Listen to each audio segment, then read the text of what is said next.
Markets as dull as can be with a little late day selling.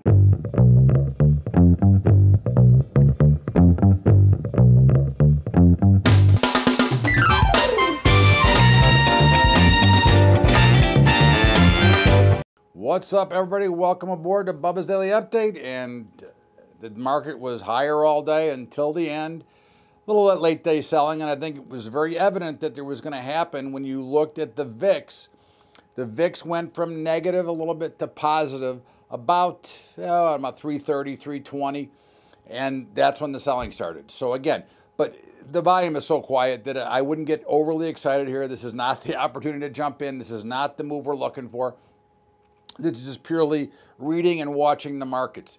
And as we saw, the markets were, kind of working their way higher. Amazon made a new high. Tesla got clobbered as we said it would based on the news. And I think there's a lot more room to go on the downside. Again, I think that Elon Musk has got some big troubles here. Dow was lower. NASDAQ was around unchanged, but it was up pretty good during the day. Russell was up huge and came, didn't sell off all the way down, but came down quite a bit. So we saw a big reversal in the markets. But again, don't put anything into this because of the lack of energy and the lack of activity in these markets. But it is something just to watch because it could build from here. We'll see more tomorrow as it works out. But again, I would not get overly excited here based on what was going on. The bonds did spike higher. Now, again, I think they're probably a sale, but that is a sign of a little bit of panic and fear as well when you start to see the bonds start to move higher. Gold continues to remain totally comatose. Can't hold a rally. It hasn't sold off much, but after all, it has come straight down from the mid-1300s down to around 1200. So that's certainly something to think about. Oil tried to rally, broke down as we expected. Watch for a little bit of a bounce off of 66, but our next target here is going to be 62. Grains were lower across the board. Now, everyone wants to know, well, we had such great news on the grain markets. Why did they sell off? Well, because market expectations. That news is already priced in. That's one of the things we always like to talk about is information that's already priced into the market. So you had a rally into it. You had a little bit of a sell-off. You've got the USDA report tomorrow.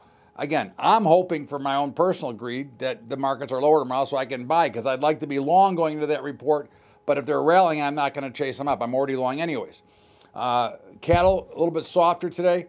I waited and bought, and it still went lower. But I think this is about a pretty good target for both feeders and fats. Hogs, we got the biggest barbecue going. Got the hogs up the limit today. Again, the real important thing is not whether they're up limit today. The real importance is tomorrow, and if they can follow through. Now, I don't expect them to be up limit tomorrow, but what I don't want to see is I don't want to see them fall back down the $3 that they gained today. That would be something that would be pretty disturbing when we look at it. So hopefully the bottoms are in. I think we saw them. We've been looking for the bottom. Hopefully this is the area. And as long as they can hold up and at least stay above 50, I think we'll be in good shape. Bitcoin up a little bit, but not very much action. Again, we're in a very quiet phase pretty much in every market across. Now, we will see some action in the grains tomorrow because of the report. If we get a sell-off, we'll see some market in the equities. But if not, it'll be the continual same drift that we've got and we've been watching. So fortunately for me, I got a lot of nap time today and I got to watch some PGA, but there's really not a lot going on and I wouldn't jump in. The water is not fine right now. We need to have a little bit more evidence that we're going to start to see some movement. And then that will come first from volume and volatility. So let's see how it looks like tomorrow. We'll be back with Bubba's Bottom Line over the weekend. And if anything big happens tomorrow, we'll do a midday update. But in the meantime, have a great weekend, everybody. This is Bubba's Daily Update. And of course, don't forget about our high school investing program. We're really struggling to get through this year. We do need some help if we're going to get the program to go. I thank all of you who have helped in the past. But it's at Patreon, patreon.com/Bubba Trading, patreon.com/Bubba Trading. And also don't forget to catch the Bubba Show every day from 4 to 5 Eastern at LibertyTalk.fm. We'll see you back over the weekend, then back with Monday with the Bubba's Daily Update. In case something happens before, we'll get to you right away. Have a great day, everybody. Have a great weekend. Thank you so much. Bubba's Daily Update. We'll see you later.